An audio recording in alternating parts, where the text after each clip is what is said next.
¿Qué tal, Raquel? Bien, bien, súper. Pues bueno, tal como os habíamos comentado, ¿no? Ahora en esta segunda parte de esta mañana, un poco la idea es que de alguna forma os podamos transmitir cómo se gestiona un poquito el negocio del vino, digamos, tanto en restaurantes, en la hostelería, en los wine bars y también pues un poco en tiendas especializadas, ¿no? Al final, un poco por hacer una breve introducción, que luego voy a dejar a mis compañeras, al final el negocio del vino está dividido en dos segmentos principalmente. El segmento de alimentación, donde van vinos, digamos, en una línea más económica, vinos mucho más comerciales, vinos que también muchos de estos conglomerados, grandes superficies, compran en outlets dentro de la industria del vino. Y por otro lado, tenemos la hostelería, lo que se llama el canal Horeca. Muchas veces en el canal Horeca también encontramos vinos del perfil alimentación.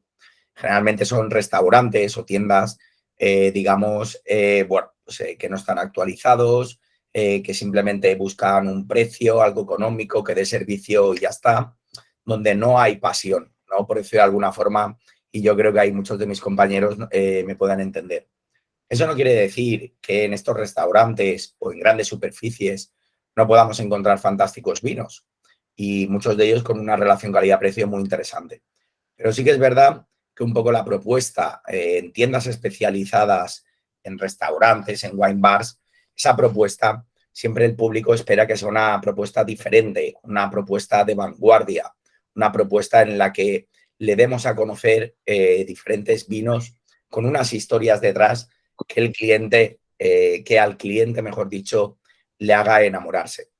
Y cuando yo pienso en quién puede hacer enamorarse del vino, pienso en cada uno del equipo de More Than Wines, pero sobre todo pienso en Dani Ramos, pienso en Eva Pizarro y en Raquel Navarro, ¿no? Cada uno con su perfil, cada uno con con su state, ¿no? Digamos, con su puesto de trabajo, pero bueno, al final algo impecable.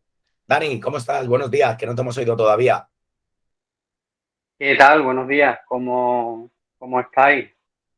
Pues muy Os veo bien. bien, interesante, ¿no? He estado por intervenir 27 veces, pero digo, sí, bueno, el tema corcho, sobre todo etiquetas, contraetiquetas y todo esto, como decía Andrea, tiene para rato y para charlar entre todos sobre muchas cosas objetivas y muchas subjetivas.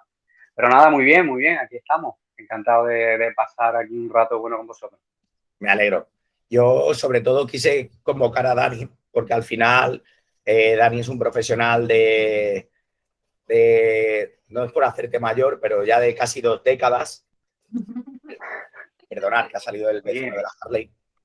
Eh, esto es teñido, ¿eh? Esto no es blanco, es teñido, ¿eh?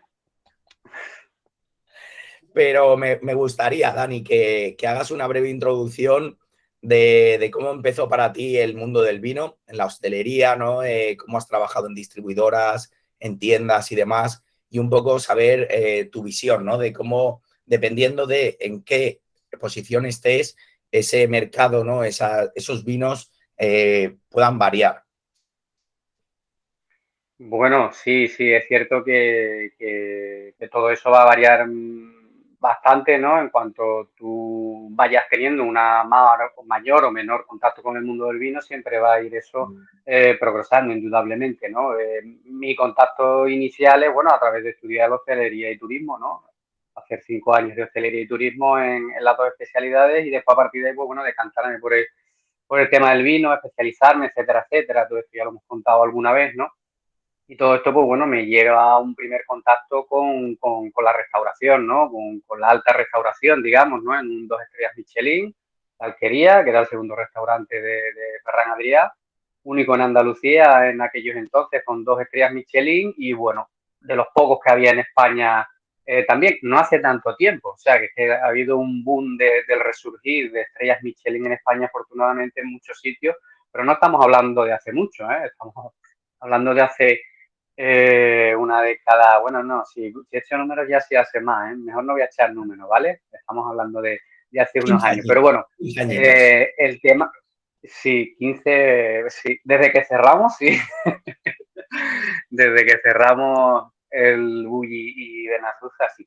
Bueno, el caso es que ahí entras en un nivel alto en el que, bueno, debes de dar al cliente, como tú decías, un punto innovador, un punto transgresor, una continua presentación de las novedades que haya cada año. Entonces, pues ahí tiramos mucho de pues las diferentes guías nacionales e internacionales que ya veíamos cuáles eran los vinos que más estaban puntuados, así directamente, ¿no? Como una guía interesante, buscábamos que nos hiciesen ese trabajo ya, pues los profesionales de otro sector, ¿no? Que catan, evalúan esos vinos, así ya tenemos una criba importante y a partir de ahí, pues catarlos tú y ver si tenían un lugar en tu carta de vino, más o menos extensa en función de las posibilidades del negocio, pero indudablemente tenía que tener en un 2 estrellas Michelin, 2, 3 estrellas Michelin, ya tienes que tener evidentemente una serie de parámetros internacionales que o sí tienen que estar referenciados, ¿no? De hecho, si no esa segunda estrella, sabemos que no cae, ¿no? Tienes que tener una referenciación importante de las principales zonas productoras, tanto viejo mundo como nuevo mundo, siempre comillas aquí en esto, estamos obsoletos en este comentario, pero bueno, se hace para que nos situemos un poco en qué hay que tener. Y después a nivel nacional, pues no olvidar en qué zona estás, ¿no?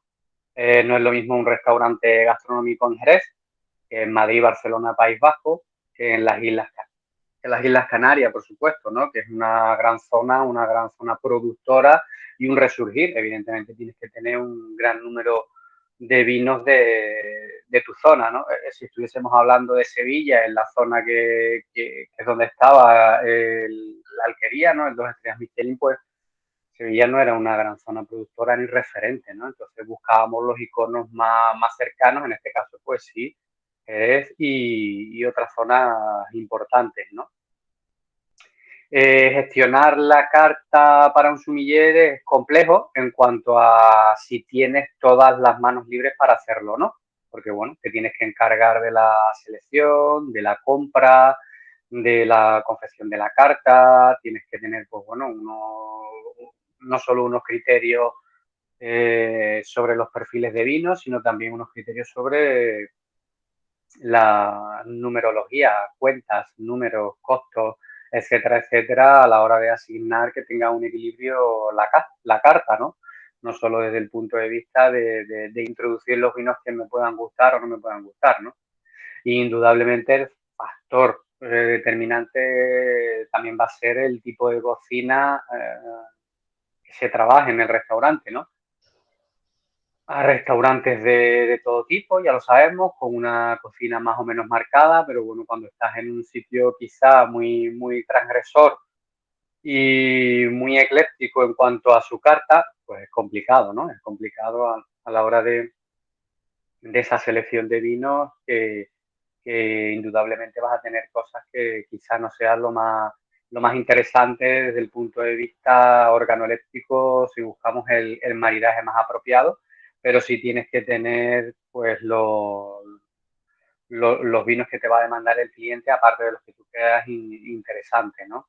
Eh, eh, es otro nivel, no hablo de un nivel más alto, sino es otro nivel de requerimiento en el que tienes que tener una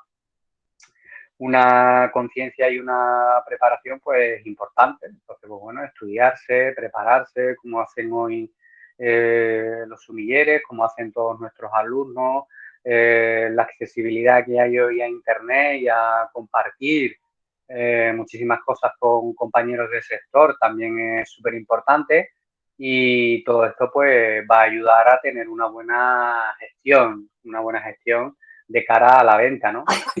Después todo esto, pues hay que... Dani, has repetido varias veces la gestión.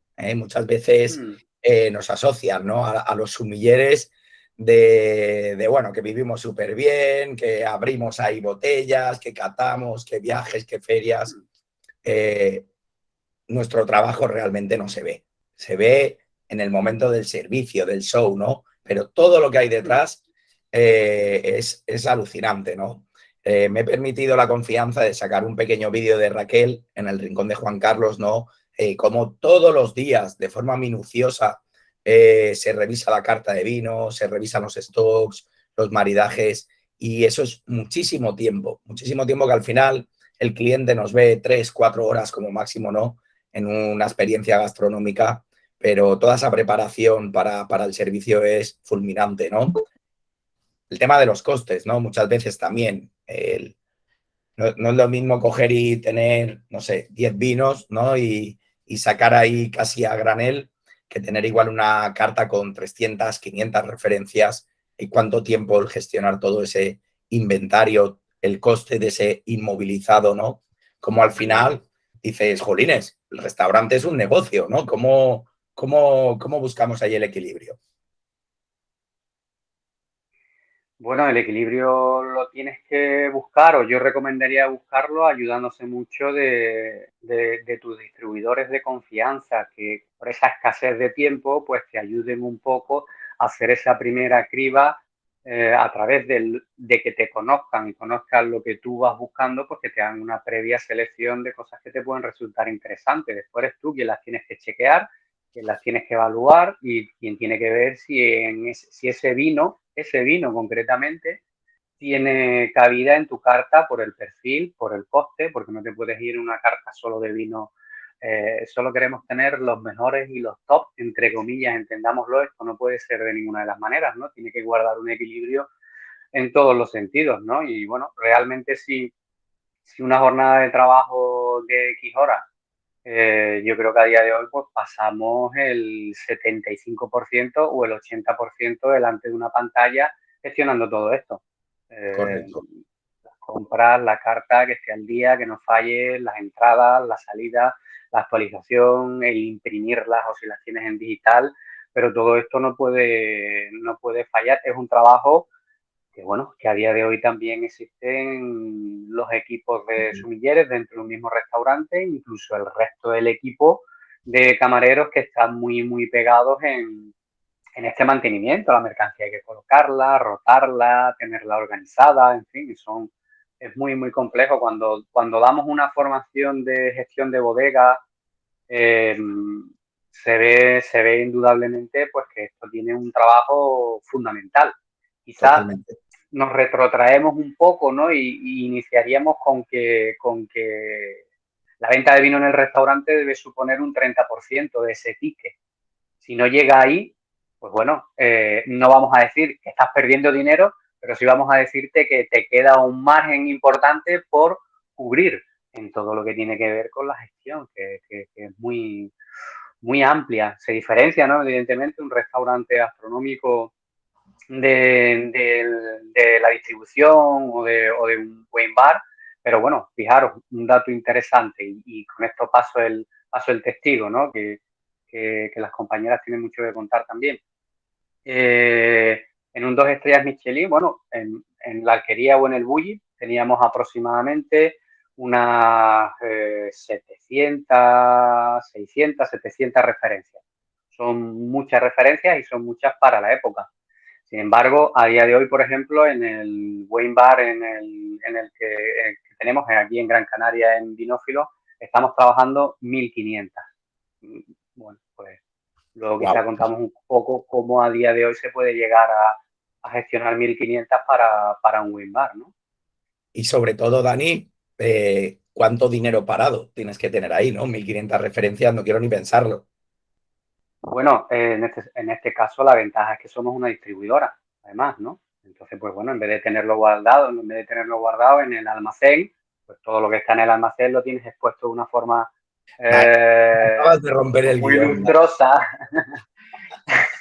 muy lustrosa. Si no, tener 1.500 es complicado, es un esto importante. Pero bueno, a día de hoy las distribuidoras nos dan la facilidad de, todas las distribuidoras, creo que nos dan la facilidad de trabajar el picking, ¿no?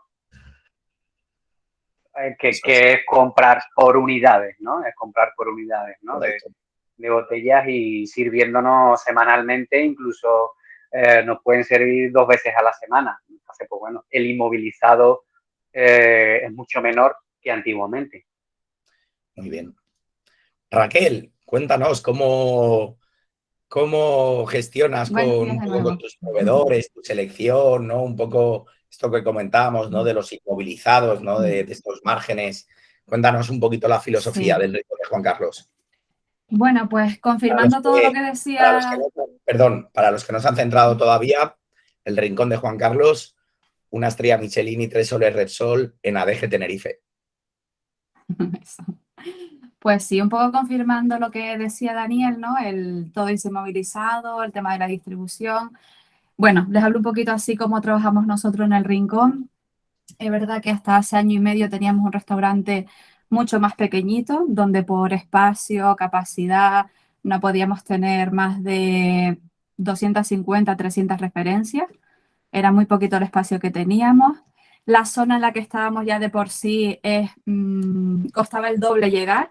Siempre estaba esa distribución como Vinófilos, por ejemplo, que siempre nunca fallaba, pero es verdad que sí que costaba mucho llegar. Y entonces, para mantener ese stock, mantener esas referencias, pues siempre pedidos con antelación, también somos 2 en sala, que no lo había comentado, somos 2 en sala que llevamos, mi cuñada y yo llevamos el tema de los vinos, las 2 somos sumilleres. Ahora tenemos una nueva ubicación, hemos crecido, ya somos 7 en sala que podemos tener un poquito más de apoyo, más gestión, pero sí es verdad que en Canarias siempre todo ha costado un poquito más. Desde mi punto de vista, el llegar en los últimos años es verdad que ha crecido la distribución, tenemos más opciones. Siempre para nosotras era muy importante tener una carta dinámica, no centrarnos en los clásicos, en lo que todo el mundo podía conocer, sino realmente sorprender al cliente, ¿no? Buscar esas pequeñas producciones, esas bodegas familiares, esas cositas que nadie conoce y que al final sorprenden, ¿no? Porque al final con lo que todo el mundo conoce, pues ya eso es siempre caballo ganador, ¿no? Entonces, pues bueno, en los últimos años hemos intentado dar más opciones al cliente con el maridaje, por ejemplo. Ahora tenemos 4 opciones de maridaje que antes para nosotras era inviable por lo que nos costaba llegar el producto y vamos, que éramos solo 2 en sala. Entonces, tener tantas opciones era más complicado. Aparte del sistema de conservación de los vinos, que era también algo que nos limitaba mucho.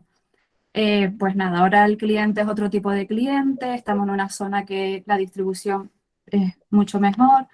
Y nada, un cliente que también se deja asesorar, que se deja aconsejar.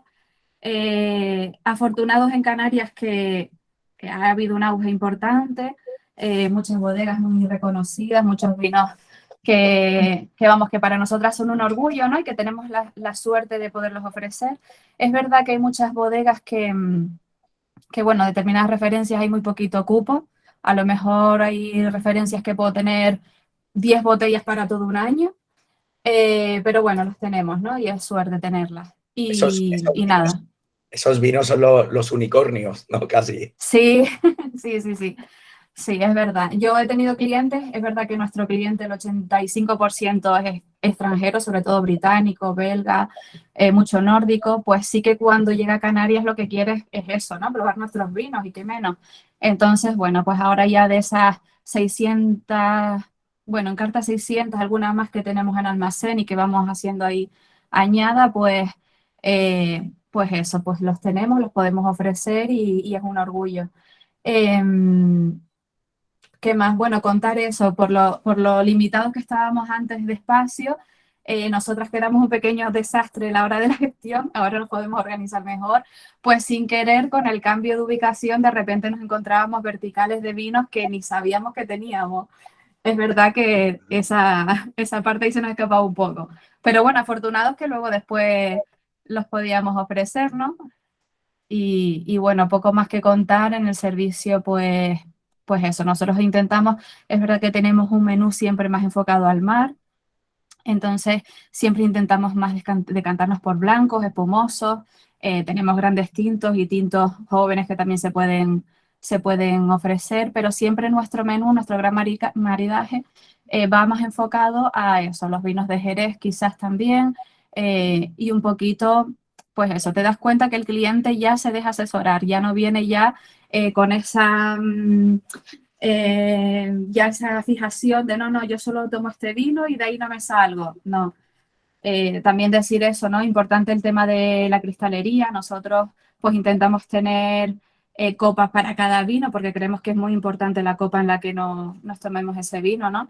Es un menú que tarda 3 horas entonces, claro, entre las copas, el servicio, todo lo hacemos servicio espejo, todo estamos intentando cuidar todos los detalles que podamos y bueno, eso se tiene que al final reflejar en ese precio, ¿no? Porque como decíamos, los menús, los restaurantes gastronómicos, pues al final ese margen, si no lo hacemos en la bebida, no salen los números. Nosotros tenemos la suerte que es un restaurante familiar y al final siempre puedes ajustar un poquito más, ¿no?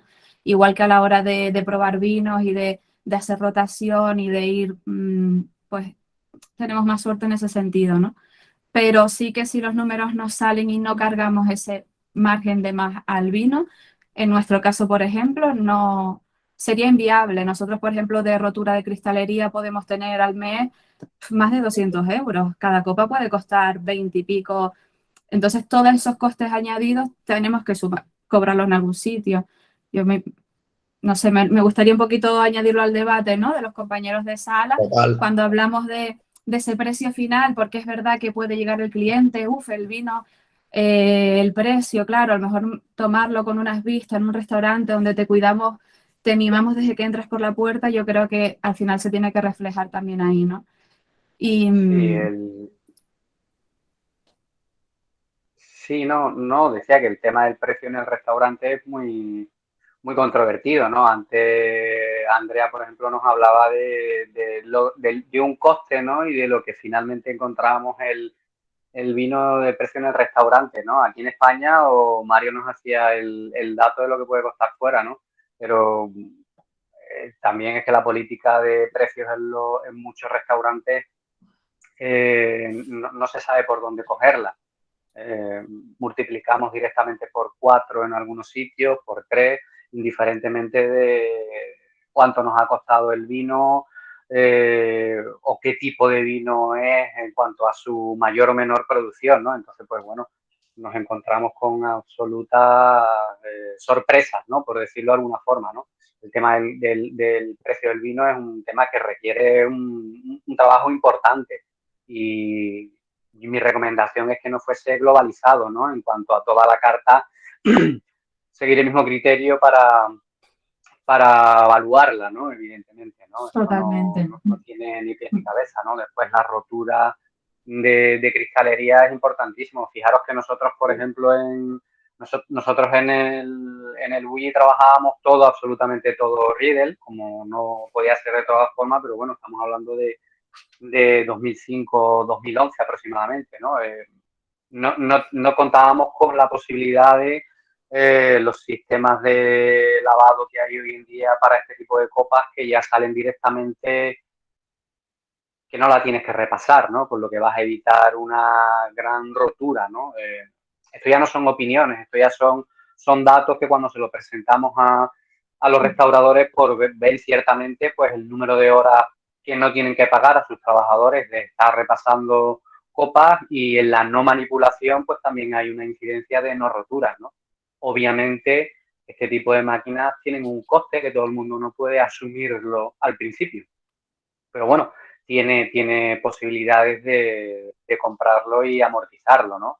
Igual que el tema de las referencias, ¿no? Todo el mundo no puede tener una carta súper extensa por espacio, ¿no? Pero sí se puede recurrir al tema de los vinos por copa, que indudablemente nos dejan un margen muy interesante de beneficio en los restaurantes, nos da la posibilidad de que podamos ir ofreciendo diferentes cosas semanalmente. Tú puedes comprar y tener una gran variedad de vinos por copas que va funcionando, y para esto indudablemente tirar de sistemas de conservación como puede ser Vermar, ¿no? Que a día de hoy, pues bueno, yo lo conocí hace ya unos cuantos de años, hace 10 años aproximadamente, pero indudablemente a día de hoy está súper mejorado, ¿no? El tapón te permite una estanquidad prácticamente absoluta, ¿no? Que antes no se conseguía con los antiguos tapones de silicona. Y esta máquina pues también te permite la adición de carbónico para los espumosos, ¿no? Entonces, esta ventaja te da la posibilidad de tú ofertar a tus clientes una gran gama de vinos por copa de diferentes Sí, es una perfiles, ¿eh? maravilla. Estamos hablando de un perfil económico, tú puedes tener unos vinos por copa, media copa a 2,50, 5 euros perfectamente, y de ahí subir el rango hasta vinos por copas de un perfil alto, ¿no? Ya que a día de hoy este sistema es un sistema de vaciado, ¿no? Que tú dejas estanca la botella perfectamente, ¿no? Te permite pues una durabilidad importantísima, ¿no? Importantísima. Importantísima, hablo que perfectamente puedes tener el vino más de un mes, 2 meses, incluso 3, dependiendo del vino que sea. Eso sí, una vez que le has hecho el vacío, al frío, ¿perdón? No, estoy siendo todo oídos, Dani. Mira, vemos a Raquel. Totalmente de Sí, acuerdo. no. Sí, decía que una vez que, en este caso, ¿no? Cuando utilizamos una máquina como puede ser Bermar, ¿no? Cuando tú la usas, después lo que debes de hacer es, ya el vino no va a una bodega de conservación, sino tiene que ir a una bodega de frío. Botella a 6 grados, evidentemente, para evitar esa evolución que pueda tener el vino y te va a aguantar perfectamente. Esto a nivel de gestión, de precio, de costo, de escandallo, es fantástico, ¿no? Que antes no contábamos con ello y hoy sí, ¿no? De ahí que podamos tener también, por ejemplo, nosotros tenemos una oferta de casi 70 vinos por copa, ¿vale? 70 vinos por copa no es cualquier cosa. Raquel, has comentado que vosotros ahora tenéis en el rincón 4 maridajes. Exacto, sí. Gracias a lo que comentaba Daniel, el sistema Bermar, pues a nosotros nos ha permitido sobre todo los maridajes con espumosos que antes eran complicadísimos y tenemos el de maridaje de espumosos de 5 copas, la armonía también de 5 copas, que empezamos con champán, seguimos con blancos frescos, blancos con crianza, tinto y dulce. Después ampliamos un poquito más al de 7, que alrededor de 2 platitos pues tendríamos una copa. Y luego el gran maridaje, que es el de 13. Entonces hablamos pues sí que de referencia, sobre todo nosotras también lo que intentamos pues semanalmente pues también rotar porque nos aburrimos, ir cambiando y siempre dentro de un mismo estilo de vinos pues ir cambiando y buscando otras cositas, ¿no? Y así al final también. Cuando dices de un mismo estilo de vinos, en confianza queda muy poético, pero al final es el escandallo también, ¿no? También, es que es muy importante al final tener lo que mermas, decíamos. el rotar un poco todo, el poder jugar también con diferentes bodegas y no parecer que estás casado, ¿no? Por decirlo de alguna forma, con alguno. Exacto, y totalmente. Nosotras, por ejemplo, trabajamos con todas las distribuciones de Canarias, no tenemos una carta fija que se nos pueda identificar por X. Sí que tenemos nuestros preferidos, todo hay que decirlo, hay algún preferido por ahí de más, pero siempre intentamos rotar mucho y dar muchas posibilidades y sobre todo a nuestro cliente, que es el consumidor final y el que lo va a disfrutar y el que le va a sorprender y es lo importante. Y nada más, al final con el sistema Bermar pues permite todo eso, las opciones que no teníamos antes. Quería preguntarte, Raquel, comentábamos, ¿no? Que muchas veces los clientes en restaurante quieren buscar vinos, como decíamos, unicornio, ¿no? Que de estos que o vas al Rincón o vas a Fierro o vas a Vinófilos, ¿no? Y no, entonces, sí. ¿Vosotros habéis tenido alguna experiencia con algún vino único, ¿no? Para el Rincón? Cuéntanos un poquito. Sí. Nosotros, bueno, el primer proyecto, quitando los grandes vinos como pueden ser por ejemplo, aquí los de Taganana, Suelta del Mar, que es algún vino que ya no se puede conseguir, pues sí que los tenemos, los ofrecemos y damos la oportunidad también de probarlos por copas. Y luego, bueno, nos embarcamos en un proyecto con Borja Pérez, que es un enólogo aquí de Canarias muy, muy conocido. Nos encanta, muy amigo también. Nos encanta su filosofía de trabajo, su estilo de vino. Y bueno, hemos elegido una pequeña barrica. Bueno, pequeña no, una barrica. Bueno, lo convencimos, le costó. Y bueno, hemos seleccionado una barrica con una historia, unas hermanas viticultoras que de la zona norte de aquí de la isla. Y bueno, ahora mismo ese vino pues solo lo tenemos en el rincón, que se llama Belmonte. Y bueno, muy particular, muy diferente y bueno, pues al final se nos ha abierto esa puerta, ¿no? A ofrecer más cosas y seguir en futuro pues con otros proyectos así que representen nuestra tierra, ¿no? Y que nos represente a nosotros. Total, eso 100%, interesante. Muy bien.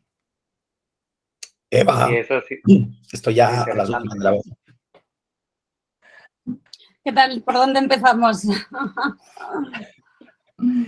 Bueno, pues con Eva también tenemos la mujer del vino polifacética, ¿no?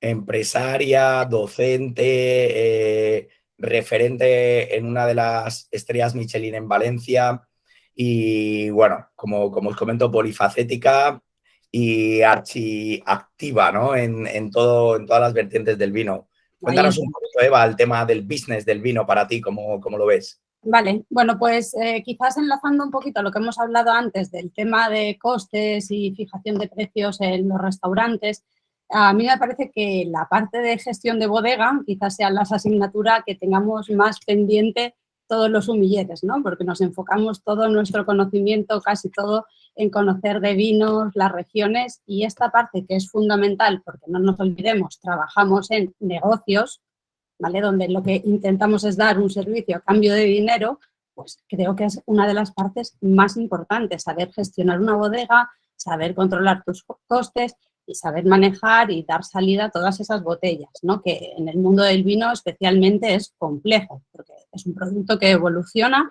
y que aparte los precios cambian. Sabéis que hay vinos que se revalorizan, vinos que se nos pueden estropear. Entonces, me parece genial que tengamos esta iniciativa hoy aquí para poder profundizar un poquito más en esa parte. Creo que también hace falta mucha información, tanto al profesional, pero también al consumidor, ¿no? Que muchas veces no entiende esas diferencias de precios de un lugar a otro. Y creo que también queda un poco en nuestras manos esa labor de formarles o que lo entiendan. Empezando por el precio de los vinos. ¿Por qué puede haber esas diferencias? El precio de un vino no marca únicamente el coste de esa botella. El precio de un vino servido en un restaurante implica el coste que tenemos en copas, el alquiler de esa copa, ¿no? Donde te lo estás tomando, las roturas que pueda haber, el espacio donde tú almacenas el vino, que a veces puede ser una simple nevera o a veces podemos tener una super bodega que consume luz, consume energía, ocupa un espacio, etcétera, etcétera. El precio del vino, en él también repercute las personas que hay detrás. No solo si tengo un sumiller, como cuadros sumilleres, como un equipo de sala, sino también las personas que intervienen desde que se elabora el vino hasta que llega a nuestro restaurante o a la copa del cliente, ¿no? Ahí detrás hay todo un canal de distribución que también va a repercutir en el coste de nuestro producto final. Entonces, creo que hay que tener en cuenta todos esos ingredientes, conocerlos, para poder dar explicación a ese precio. Cuando marcamos precios, como bien decía Daniel antes, hay un montón de criterios, muchas veces mal utilizados, ¿no? Yo, bajo mi perspectiva, intento tratar cada vino de forma individual y ver, aparte de esos costes fijos que pueden suponerme en mi restaurante por todo esto que hemos nombrado, tengo en cuenta el valor que puede tener ese vino en el mercado. Como hablaba también Raquel, esas pequeñas rarezas, esos unicornios, si hay mucha producción, si hay poca, si me cuesta encontrar, si son vinos que tienen mi competencia. Tengo que ubicar cada vino en el mercado y ver cuánto está dispuesto a pagar el cliente por él y cuál sería su precio justo. ¿Vale? Esto sería hablando un poco de forma global sobre precios. Luego podríamos meternos ahí en faena en muchos matices, ¿no? Yo muchas veces, si me permites, y te doy porque estoy maravillado, el asunto, yo muchas veces cuando he trabajado en restaurante gastronómico, Michelin o como lo quieras llamar, ¿no? Sí que al final con los vinos más top, pues bueno, puede haber un margen mayor de beneficio, menor porcentual. En los vinos más económicos, pues el margen de beneficio real es menor, pero sí que el beneficio porcentual pues siempre es mayor. Esto, si queréis, lo vuelvo a repetir, ¿no? Pero siempre, sobre todo en mi última experiencia en Vertical, en Valencia, yo decía, el vino me puede costar lo que sea, pero yo por menos de 20 euros de beneficio no puedo abrir una botella, porque si una botella se la van a beber entre 2 personas, en esta mesa no se pueden gastar, o sea, se deben gastar como mínimo 10 euros de beneficio cada uno que me deba de dar, ¿no? Me explico, aunque compre igual un vino que cueste 5 euros, como mínimo lo voy a vender a 25, porque se están sentando 2 personas, 10 euros de beneficio por cada uno. Claro. Y esto es algo que al final estás pagando por la experiencia, por la ubicación, por el sumiller que te está atendiendo y todos los camareros que hay detrás. Bueno, al final es un negocio, ¿no? Y no tenéis que olvidar, muchas veces me hierve la sangre, ¿no? Cuando veo críticas, es que fui a este restaurante y me cobraron esto y lo tengo en el supermercado por tanto precio. Uy, pues bébetelo en el supermercado si quieres, ¿no? O en tu casa. Claro. Y entonces no tendrás que tener ese environment, ¿no? Ese medio que creamos en gastronomía para incluso exponenciar aún más las calidades del vino que se ha seleccionado. Exacto, son puntos de venta diferentes. El beberte un vino en tu casa, ¿no? Que compres directamente de una tienda, un supermercado o donde sea, a tomarlo en un restaurante que estamos prestando un servicio. Una cosa es un bien de consumo directo y la otra cosa es un servicio, ¿no? Entonces, como bien decía Mario, por poner un ejemplo, si yo compro un vino a 10 euros, mis costes fijos de lavado de copas, personal, infraestructura, etcétera, etcétera, me suben a 10 euros, ¿vale? Parto de un coste inicial de 20 euros. Luego tengo que sumar mi beneficio, ¿vale? Entonces, de ahí un poco la explicación de por qué un vino puede ir. Mis costes fijos pueden ser 10 euros, pero es que, por ejemplo, en un restaurante mucho más complejo, con más equipo de sala o con copas mejores, sus costes fijos pueden irse a más. Y ahí tenemos también esas variaciones en los precios. Pero bueno, ya os digo, este tema da para mucho y todo eso forma parte de una gestión. Yo creo que hay que trabajar mucho la gestión de bodega en el sentido de controlar todos los costes, tenerlos todo inventariado, saber tu valor actual de tu bodega en cada momento, cuáles son tus ventas en la semana y qué dinero tienes disponible para reinvertir en ella, cuáles son los márgenes que estás sacando a cada vino, qué vino es el que más sale y puedes obtener mayor beneficio. Todo eso hoy en día, gracias a los sistemas informáticos, es súper fácil vincular todo nuestro stock a nuestros puntos de venta. En tiempo real nos va descontando, nos genera, si queremos, de hecho, de forma automática los pedidos. Todo esto hoy en día con la tecnología es súper fácil. Si no, método ancestral, hojita de Excel con tu columnita. Vino, precio de coste, precio de venta, margen de beneficio, sumatorio, stock total, inversión en dinero. Vamos, más fácil, imposible. Yo creo que eso todo el mundo lo puede hacer y podemos tener actualizado en cada momento. Que voy a dar un servicio, lo primero que hago es abrir mi Excel y ver qué vino no me queda, de cuál tengo mucho, qué puedo vender hoy, por dónde voy a tirar. Todo eso forma parte de la gestión, estar totalmente pendiente de esos informes, ¿vale? Y también, obviamente, saber cómo tener conocimiento de los vinos que tenemos. Bueno, eso sería un poco la parte de precios. Mario, si quieres nos vamos a ver cómo planteamos o cómo trabajo yo las cartas de vinos, un poco el enfoque. Por favor, ¿sí? Por favor. Bueno, pues también haciendo un poco referencia a lo que decían Daniel y Raquel, una carta de vinos es la imagen de un restaurante, ¿no? Yo siempre considero que la carta de vinos debe ser pues como el menú de un cocinero, igual que el maridaje, ¿no? Debe expresar una filosofía, una forma de ser, unos conocimientos. El día en que llegue ese punto en que yo voy a comer a casa de Raquel por ver lo que cocina su marido, ¿no? Quiero ver qué es lo que hace, quiero ver qué ha aprendido en los últimos años o qué técnicas investiga. Ojalá llegue ese punto en que diga, quiero ir a casa de Raquel a beber lo que ella sabe, lo que ella conoce, lo que ella investiga. Aún estamos un puntito ahí por detrás, ¿no? Respecto a cocina, pero creo que hay que dar ese paso. A la hora de hacer nuestra carta de bebidas, obviamente tendremos en cuenta el espacio donde estamos, lo que decíamos, las instalaciones con las que contamos. Yo, por ejemplo, en Fierros, los que conozcáis el concepto, es un sitio muy pequeñín, que cuando empezamos teníamos una mesa única para 12 comensales, con la cocina abierta, y solo tenía una cámara de vinos. Pues, ¿qué voy a poner de carta de vinos? Obviamente no tenía carta de vinos, nuestra oferta era un menú de degustación y un maridaje de vinos, porque el espacio y el concepto condicionaba totalmente la oferta que yo podía tener. Claro que puedo hacer una carta de vinos, claro que sé hacer una carta de vinos. Pero nosotros dábamos un pase único para una mesa donde había 12 personas que no se conocían y si 2 personas cogían una botella de vino, los 2 de al lado estaban con el maridaje, se cruzaban los discursos porque hablabas directamente a una mesa. Y también ocurría que el que se había tomado una botella de vino, al vino número 2, se arrepentía de no haber cogido el maridaje porque decía, joder, qué chulo esto que cuentas. Entonces, era obvio. Bueno, pues la pandemia hizo que reestructuráramos el restaurante, no podíamos juntar a gente que no se conocía en una única mesa y eso nos dio pie a separarlos. Y ahora tenemos una estructura más tradicional de restaurante con 4 mesas, siguen siendo 12, 14 personas, pero bueno, sí que entendí que al tener mesas diferentes, cada mesa iba a vivir la experiencia un poco más a su medida, no como antes con la mesa única. Y que ahí sí que podíamos dar cabida a una carta de vinos. También porque ampliamos el espacio del restaurante y ya no solo tengo una cámara de vinos, tengo alguna más. Bueno, pues la carta de vinos debe basarse también en los recursos financieros que tenga una empresa. Tenemos que saber, nuestro propietario o si somos nosotros, qué capacidad económica tenemos para hacer una carta de vinos. Llenar una bodega no es fácil. Y Raquel o Daniel, que manejaban cartas gordas, ¿qué inversión tenemos ahí detrás? Igual hablamos de 70, 80.000 euros para llenar una bodega, aparte de lo que vale hacer una bodega. Fácilmente. Y no te vayas a Petrus, Romanes Contis, verticales, ¿no? Eso ya... Claro.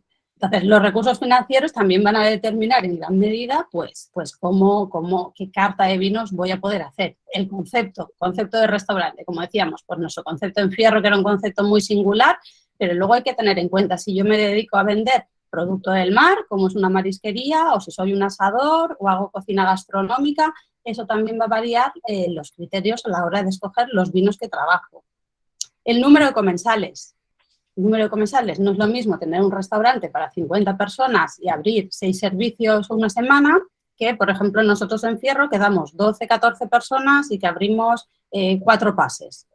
Tengo que tener que mi rotación de bodega va a ser muy baja y que los vinos que van a estar ahí se me van a atrasar y tengo que ver si esos vinos que selecciono tienen capacidad de guarda o no. Entonces, tengamos en cuenta. Muy importante, ¿no? Al final es muchas veces la gestión del sumiller es tanto como la del chef, ¿no? En este caso que no se pase nada, que se saque siempre en las perfectas condiciones y el momento. Claro, eso ya es servicio, ¿vale? Dejando todo el servicio, hablamos de todo ese trabajo que hay detrás, que es el que no se ve y el que más se desconoce y que creo que en la actualidad es en el que hay que formar a nuestros alumnos de forma intensa. El personal, si yo cuento en mi restaurante con 2 camareros, tampoco puedo darles una carta de 1000 referencias, porque seguramente no lleguen. Tendré que hacer una carta acorde con el número de personal que tengo y con los conocimientos que tiene mi personal. Yo hago cartas para diferentes restaurantes. Entonces, lo primero que tienes que hacer es un estudio de todos estos factores que estamos hablando y hacer una carta que el personal sepa defender. Prefiero poner 30 referencias, pero que las tengan súper claras, que las conozcan, que sepan con qué plato servirlo, a qué temperatura, que no darles 200 y que no sepan por dónde andar y que el vino no llegue en buenas condiciones a la mesa. Entonces, ser muy conscientes de qué podemos hacer y qué no podemos hacer. Tener en cuenta el tipo de cliente al que nos dirigimos. Raquel lo habrá notado mucho, igual que nosotros con la estrella de Michelin, que el perfil cambia. Yo antes vender una botella de vino o de champán de más de 100 euros me costaba la vida y ahora nos las quitan de las manos. Eso tampoco es guay, porque también te genera un problema de que no encuentras vinos y de que tu carta se queda sin referencias muchas veces de esos vinos más exclusivos. Pues bueno, tener en cuenta el perfil de cliente que tenemos o al que nos queremos dirigir. Una carta de vinos también puede segmentar nuestro público. Si yo tengo una carta de vinos con vinos muy top, con referencias muy exclusivas, puedo atraer a ese segmento del mercado que quizás la gastronomía pues sea algo que no es tanto su leitmotiv de ir al restaurante. Si yo no llego a ese segmento, pues mis clientes estarán en otra línea. Hay que saber a dónde queremos jugar, ¿no? Qué partido queremos jugar. ¿Cómo no? Pues la oferta gastronómica, lo que hablábamos antes. qué tipo de comida vamos a servir, si vamos a servir un menú degustación, si tengo un menú ejecutivo rápido, si voy a hacer maridajes, si voy a ofertar vinos por copa, todas las opciones que tengan que se adapten a la gastronomía que hacemos. Los precios de mercado, ¿vale? Nuestro precio del menú degustación, o nuestro precio de carta, el precio de nuestra competencia, el precio de los restaurantes de similar estatus, sobre todo a mi alrededor, tener en cuenta todo ello. ¿Qué más? Engancho a hablar y no sé. ¿Pregunta o alguna duda? Alguien había levantado la mano. Yo había levantado mano. Dani, sí, tú. Dale por ahí. Dale, Andrea. No, a ver, sin meter el dedo en la llaga y sin hacer sangre de todo esto, pero bueno, también tenemos que ser conscientes que restaurantes del nivel de Raquel, respecto a la hostelería normal y corriente o hostelería media, llamémosle para no ofender a ningún hostelero, pues al final es ínfima, ¿no? Y la realidad, la comercialización del vino en este tipo de establecimientos con estrella, al final en porcentaje de venta y potencial de venta que tienen este tipo de restaurantes es ínfima respecto al consumo global que hay, ¿no? Eso por un lado. Luego, es sangrante escuchar de algún hostelero decir que como el restaurante de al lado vende el vino a X dinero, a X valor, pues yo también lo voy a vender. Y sin embargo, el servicio que da es bastante diferente o de muy pésima calidad, con un mantel de tela, una copa de papel.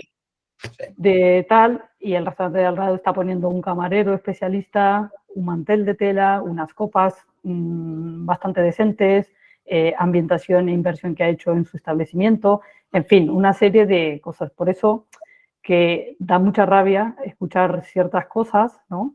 Y también tenemos que ser conscientes que para acceder a ciertos vinos hay tipos de vinos que están enfocados para un cierto nivel de consumidores, ¿no? Con un alto nivel de bolsillo, por así decirlo, ¿vale?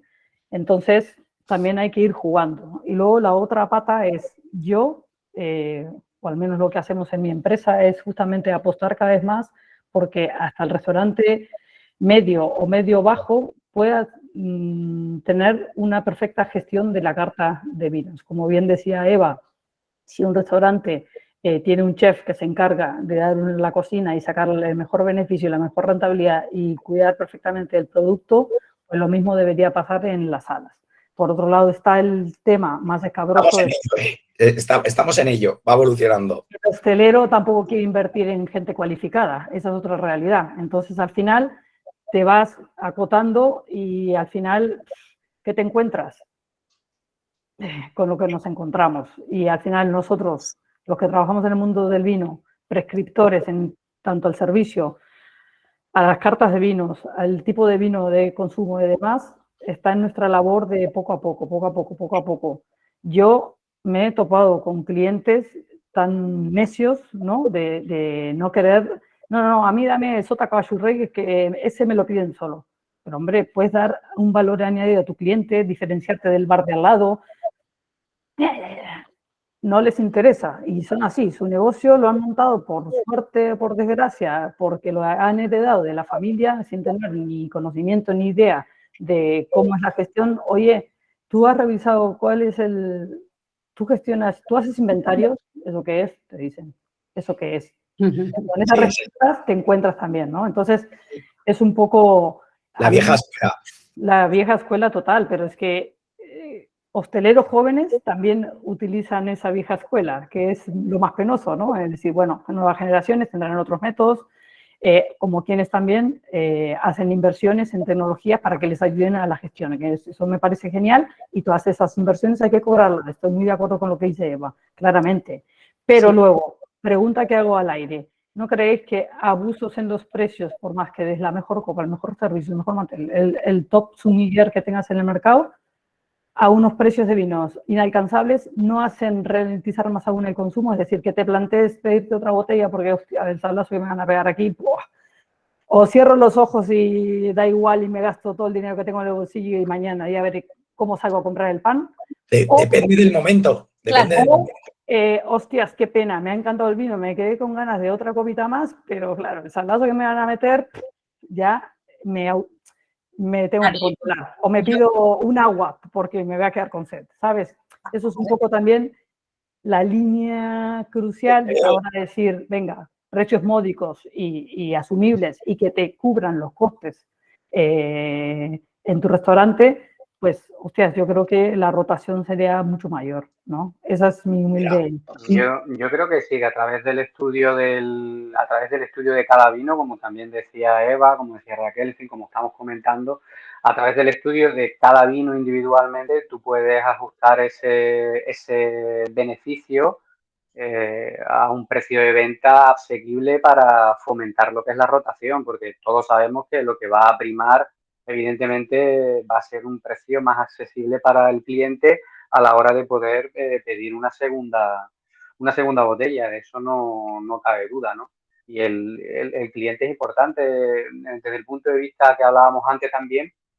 Nosotros los bullinianos nos gustan mucho las estadísticas, ¿no? Rellenamos muchas estadísticas, muchos S, muchos S, muchos S, muchos S. Yo me preguntaba que para qué valían tanto. Algunos lo he aprendido con los años. Digo, pues mira, pues este valía para esto. Pero mira, uno así interesante era la nacionalidad del cliente, ¿no? Teniendo referencia a lo que hablaba tanto Eva como Raquel, ¿no? Que hablaban cómo han notado esa subida. Evidentemente te cae la estrella Michelin y todo eso se va a incrementar. Pues nosotros rellenamos una estadística con la nacionalidad del cliente.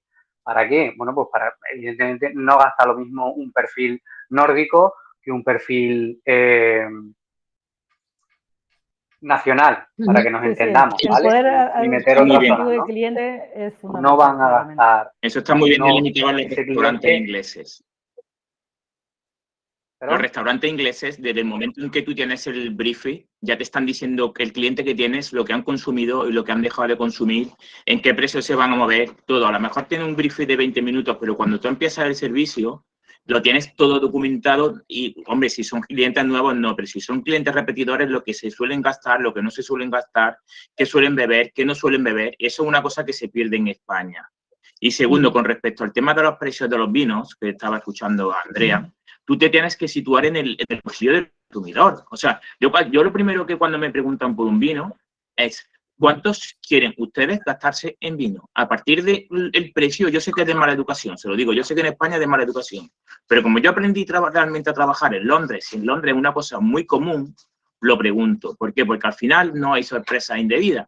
Y a partir de ahí, si tú realmente controlas tu carta, sabes perfectamente el vino que el consumidor quiere y el precio que está dispuesto a gastarse por ese vino.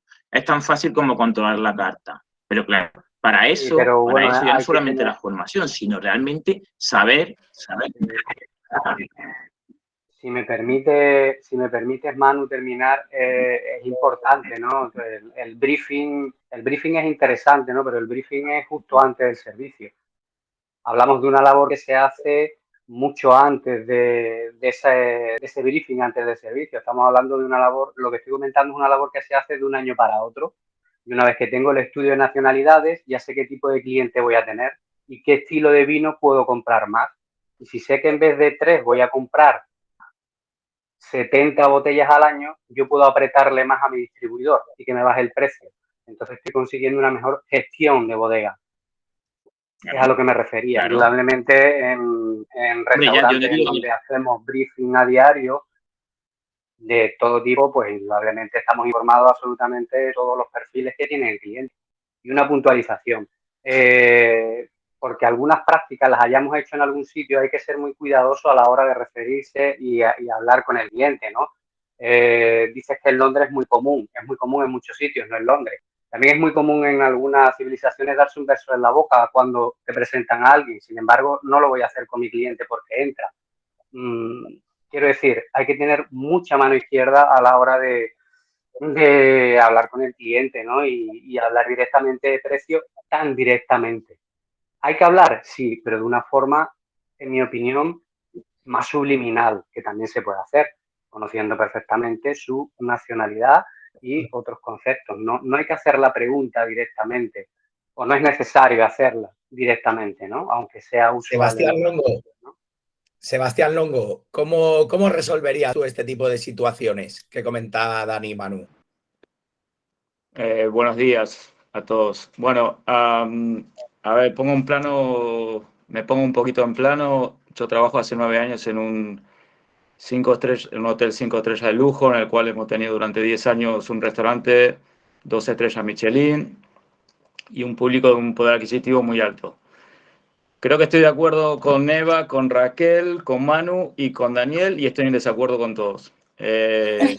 Siempre al combate, lo mío, bueno, es mi forma de ser. Pero, Daniel, creo que yo esa pregunta que hace Manu de cuánto se quiere gastar el cliente, yo la hago todos los días y continuamente. Y nadie se ha sentido ofendido en mi vida de cuánto quiere gastar un vino, porque nosotros tenemos vinos que van desde los 30 a los 5.000 euros. Pues mira, si tú eres un gran bebedor y yo no te conozco porque es la primera vez que vienes al hotel, ¿cómo voy a saber que te quiere gastar 500 euros en una botella y no 50? O te quiere gastar... ¿Es una pregunta que me haces? ¿Es una pregunta que me haces? ¿Cómo lo sé? No te hago una pregunta, es una Lo sé, afirmación que hago. si eres un gran bebedor, pues lo sé a través de una conversación contigo, que es una de las labores que tiene el sumiller, obviamente, en hablar contigo de vino, esa carta que te he dado, qué te apetece tomar, qué suele tomar usted. Hay muchas preguntas que te van a determinar cuánto te quieres gastar. ¿Qué suele tomar usted? Pues en función de lo que yo te diga vas a saber tú qué me suelo gastar. Ya tienes la respuesta de lo que me quiero gastar. Pero Daniel, si ese cliente te está diciendo que le sorprendas, te está diciendo, sorpréndeme con, ¿qué te voy a sorprender? Con algo que sea diferente. Quiero una Pinot Noir, por ejemplo. Vámonos a un rango de precio. Hay una pregunta, Manu, hay una pregunta antes, es la que me he referido, en la que tú hablas con el cliente y ya le estás preguntando qué suele consumir, qué le gusta consumir. Y con arreglo a eso, pues, obviamente conocemos las zonas a nivel internacional y sabemos lo que, si yo te digo lo que a mí me gusta tomar, tú vas a saber lo que yo me gasto. No me digas que no. No. ¿No? Y te voy a decir 2 cosas, ¿por qué no? Primero, porque estás en un servicio en el cual muchísimas veces tienes muchísimo tiempo, tienes muy poco tiempo, porque tienes mucho trabajo. Nosotros no tenemos la suerte que tiene Raquel de ser 2 en sala para el trabajo del vino, soy yo solo, en la cual me tengo que dar con la cara a veces con 13, 14, 15 mesas, no tienes ese tiempo para tal. Y después me he encontrado con miles de veces que... ¿En un 2 estrellas Michelin me estás diciendo? ¿Me estás hablando de un 2 estrellas Michelin? ¿Estás tú solo y te tienes que, y no le puedes dedicar el tiempo al cliente que debes? Escucha bien lo que te digo. Tuvimos 2 estrellas Michelin. Ya no. Yo estuve en Londres en el restaurante con estrella Michelin y yo gestionaba 12 mesas solo de sommelier. Algunas a la carta, otras al menú de degustación.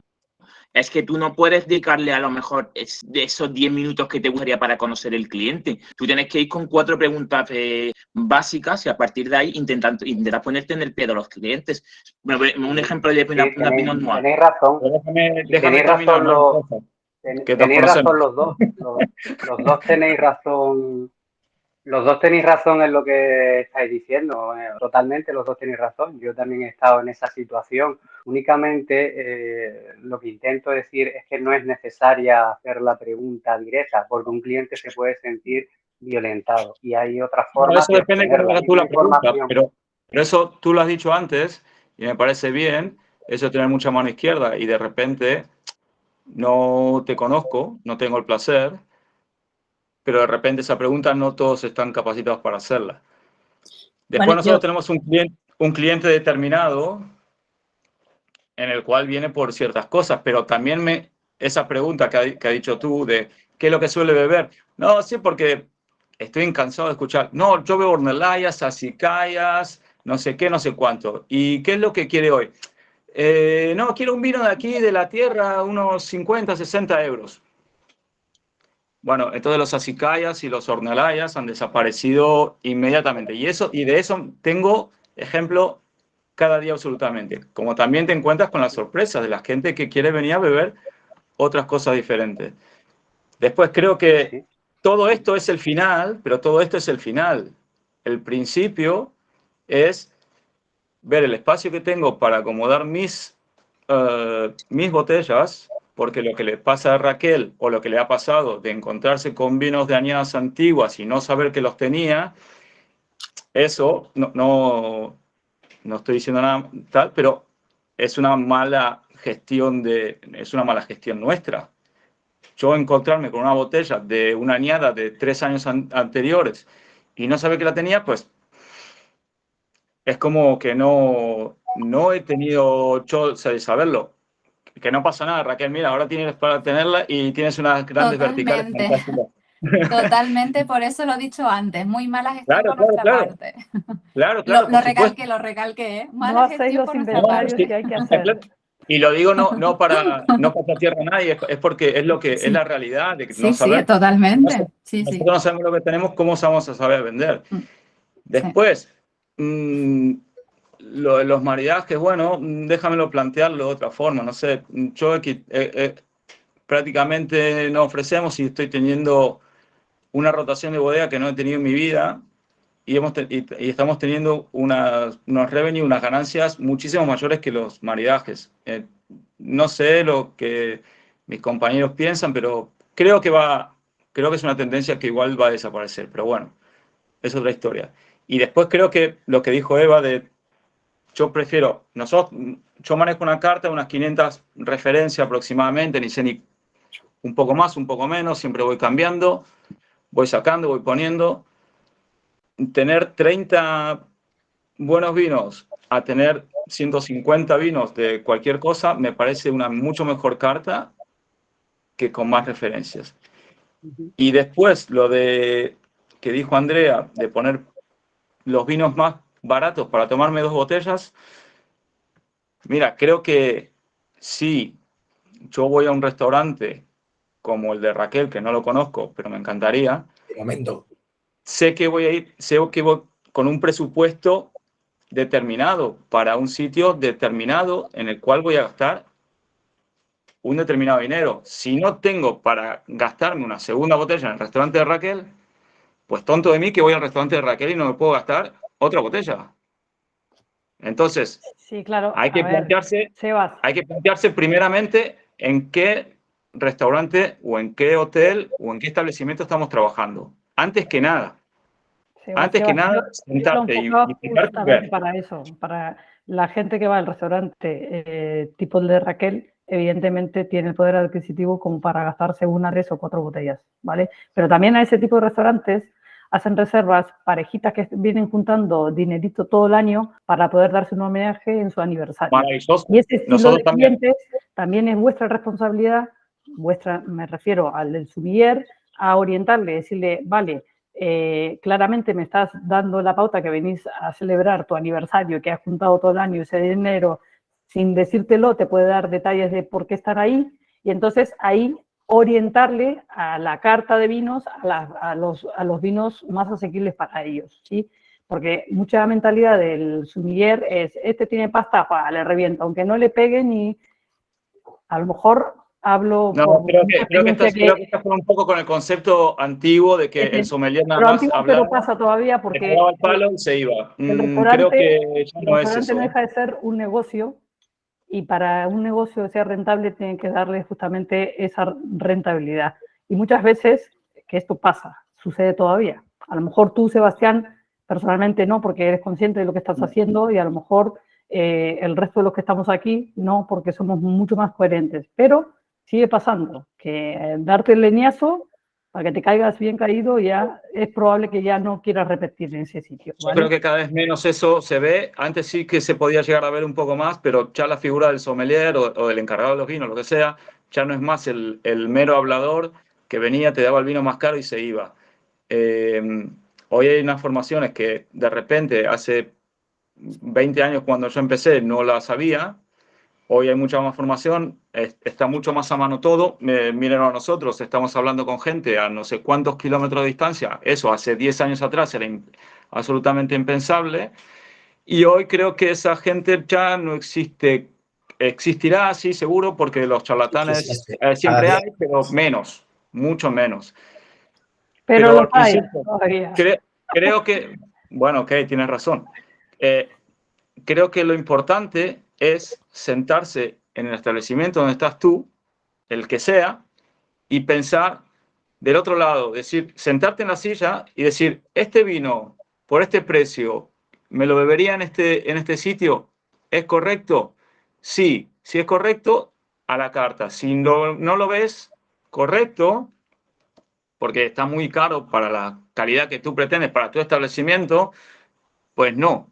Entonces, es como que yo haga y también fijarse las referencias que uno tiene. Si yo estoy en una isla como Mallorca y tenemos muchísimo producto del mar y nuestro menú es casi todo del mar y solamente tengo el 70% de mis vinos son Ribera del Duero y Toros, pues ya has hecho una cosa que no cuadra para nada. Y después el precio del vino, mira, nosotros económicos no somos, para nada. Pero estás en un hotel que tenemos 170 hectáreas de terreno, estamos solos, tienes un jardín bestial, tal igual. Esta charla la tuve hace una semana con un cliente y me dijo, no, porque ustedes con los vinos sí que están un poquito más elevada que lo demás, y no le he dicho nada, y simplemente lo que le he hecho es, me di vuelta y le he dicho, mira, y me he dicho, no, sí, la verdad que tienes razón, pues ya está. Entonces, claro, si yo voy a multiplicar por 4 en el chiringuito de no sé cuánto, con el mantel de papel, como dijo bien Mario, con el mapa de Mallorca, pues claro, ahí estamos cerrando, pero creo que es cuestión de ser consciente en donde uno está, en el sitio que está, sobre todo. Después, no sé, cada uno tendrá su verdad, porque aquí no hay ninguna verdad. Claramente.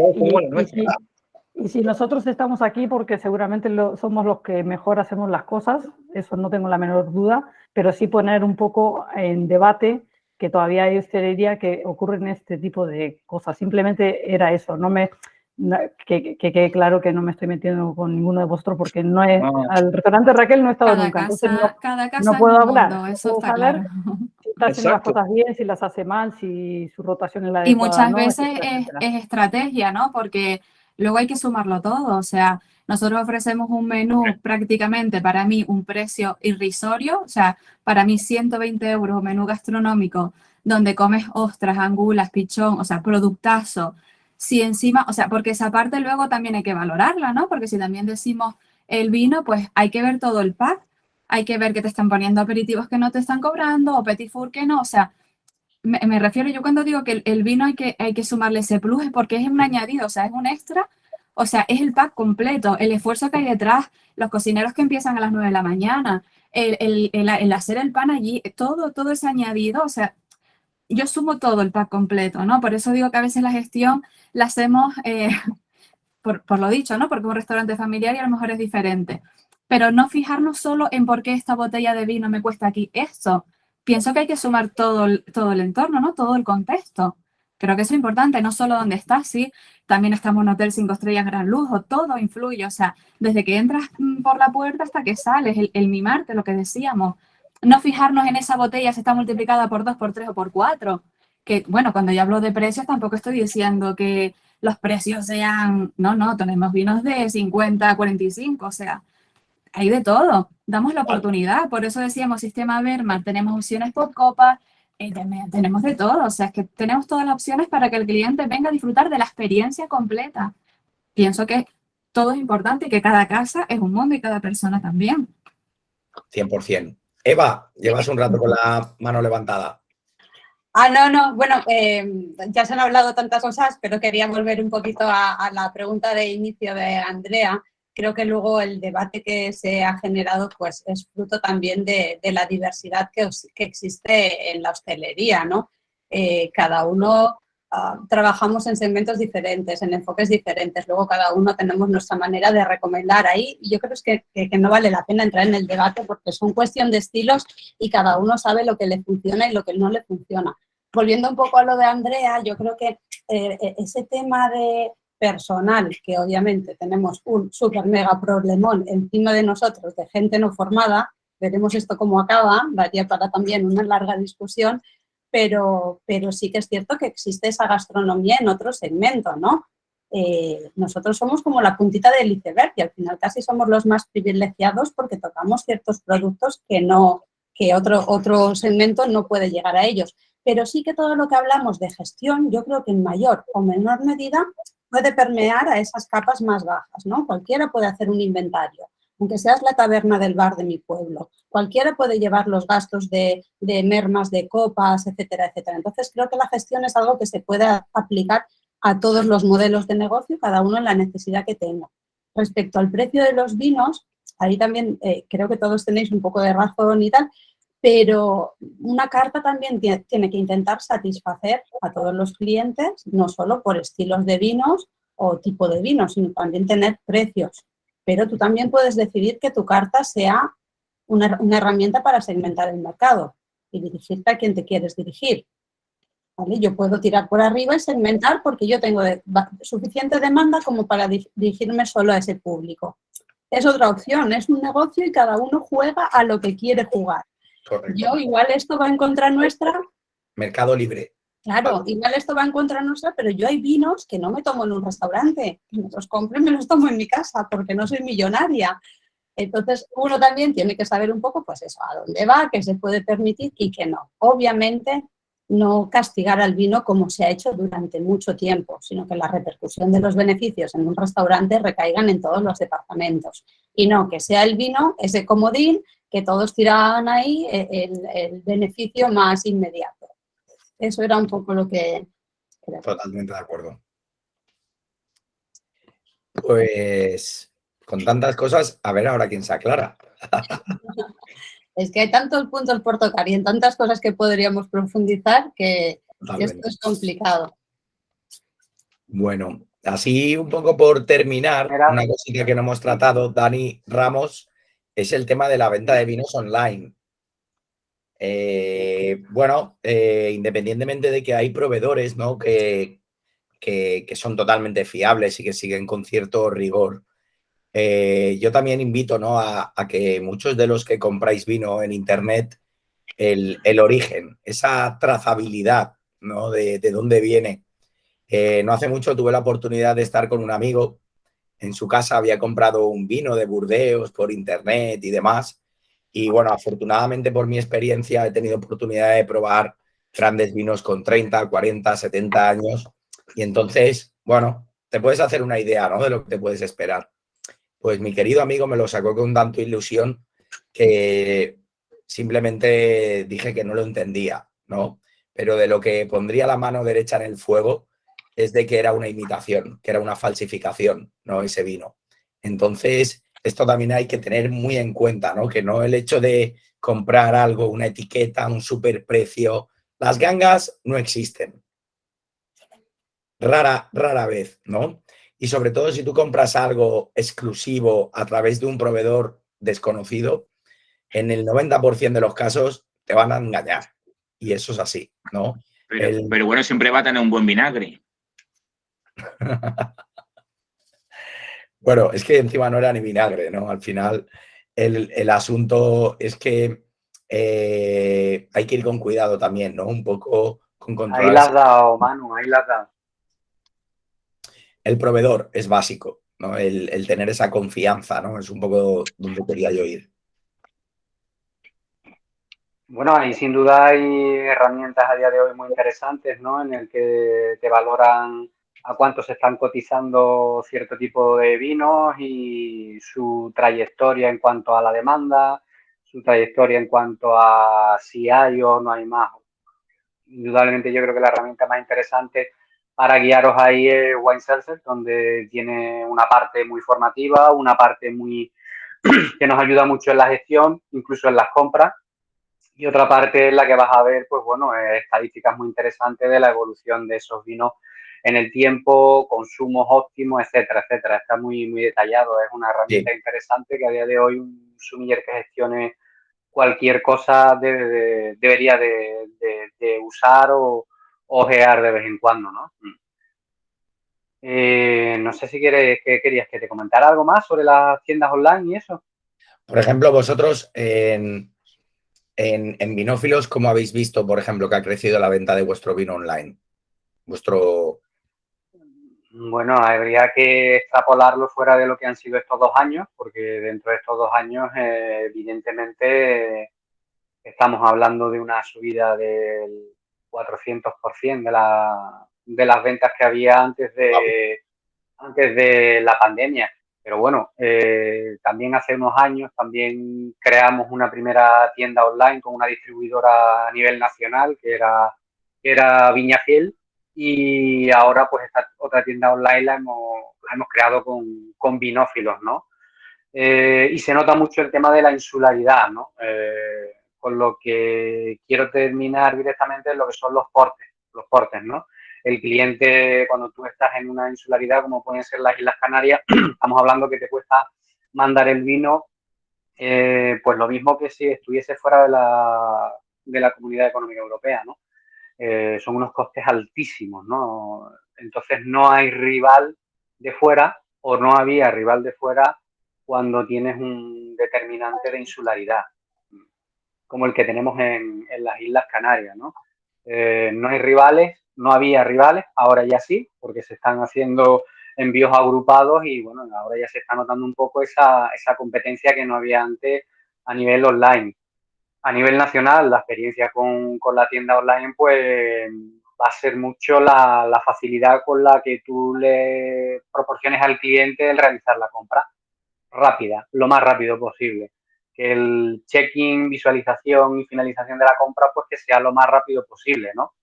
Y que las añadas estén actualizadas, que tengas una información interesante y luego si quieres puedes buscar un leitmotiv que tú quieras especializándote en algún tipo de vinos o en el asesoramiento de lo que es el sommelier online, un poco, ¿no? Que es cierto que el cliente lo va usando cada vez más, aunque es un poquito reticente, ¿no? A la hora de preguntar, pero poco a poco sí, ¿no? Hay un canal importantísimo. De hecho, creo que a muy largo plazo las distribuidoras enfocadas a la distribución van a tener una vida complicada, ya que la distribución creo que se va a centralizar todo en el cliente particular, básicamente en el cliente particular, más que en la distribución a la hostelería, que no es que no vaya a existir, sino que va a ser muy complicado, muy poco rentable. Y el mayor margen pues lo vamos a tener trabajando directamente con el cliente particular, ¿no? De hecho, las velas de los barcos ya se están empezando a mover en esa orientación. Qué bueno. Bueno, qué bueno. Qué interesante, ¿no? Me refiero, ¿no? El cómo evoluciona, ¿no? Un poco este mercado. No sé yo si en Mallorca existe ese tema de la insularidad por la proximidad un poco que tienen más que nosotros en cierta medida, sobre todo a distribuidores potentes de la zona catalana, ¿no? Que son los que suelen servir más en Mallorca, ¿no? Pero nosotros aquí sí hemos tenido este hándicap que ha sido una gran ventaja. Bueno, aquí también si ves los precios de los vinos aquí con respecto a lo que es la península, siempre son más caros. Bueno, no solamente los vinos, todas las bebidas, porque lo mismo que dices tú, ¿no? Al final tienes que cruzar el charco y lo haces por avión o por barco y eso siempre tiene un coste sumado. Pero imagino que Canarias es más todavía que lo que es Mallorca, seguramente. Sí, por el tema de... No tenemos IVA, tenemos IGI también. Eso también es verdad, y está muy bien. Pero bueno, no sé, habría que entrar en comparar etiquetas iguales de bodegas iguales, a ver qué es lo que cuesta en uno, qué cuesta el otro. Pero aquí sí que sale más caro que lo que sí sería en Barcelona o Valencia, que están más o menos a la misma distancia, un Muga, por ejemplo, por decir una bodega que todos conocen. Claro. Y eso después suma al valor final de una botella en un restaurante, en un hotel, por supuesto. Claro. Eso también cuenta. Sí, yo por ejemplo lo que he visto que en Canarias al cliente final más o menos le sale igual. Al cliente profesional le sale más caro porque pagan esos impuestos, ¿no? en la aduana. Lo que pasa es que luego el cliente final más o menos paga lo mismo porque nosotros en Península y Baleares cargamos un 21% de IVA y en Canarias se carga un 7% de IGIC. Entonces, para el cliente final, más o menos, pero el cliente profesional está pagando alrededor de un 10% más por cada referencia que lo que se paga en Península o Baleares. Eso es así. Por ejemplo, a mí los costos también me superan un poco más en Canarias y en este caso en Baleares también por el tema de la logística, ¿no? Cuesta más mandar de Valencia a Baleares que de Valencia a Madrid, ¿no? Madrid es más económico. Para que os hagáis cuenta un poco las complicaciones, ¿no? de esos aranceles, ¿no? que hay que pagar extra en Canarias. Nosotros tenemos un almacén aparte solo para Canarias, porque si no sería locura, ¿no? Entonces, nosotros que somos una empresa muy pequeñita y con pocas cosas que hacer de logística, ya tenemos un almacén aparte. Imagínate, ¿no? Grandes cadenas de distribución, como está comentando Dani. Bueno, yo creo que aquí hay tertulia para rato, pero nos tenemos que ir a comer algo que luego a las 5:04 en Canarias volvemos. Estoy súper orgulloso de vosotros. La verdad es que ha sido un poquito ahí dejar con fluidez, ¿no? El flow de cada uno, pero yo he disfrutado muchísimo y espero que vosotros también. No sé si queríais hacer alguna puntuación de última hora y demás. El tiempo lo hemos cumplido y yo creo que bien cumplido además. Bien. Hola, Yolanda. Pues muchísimas gracias, muchísimos besos y nos vemos esta tarde. Un abrazo a todos. Saludos.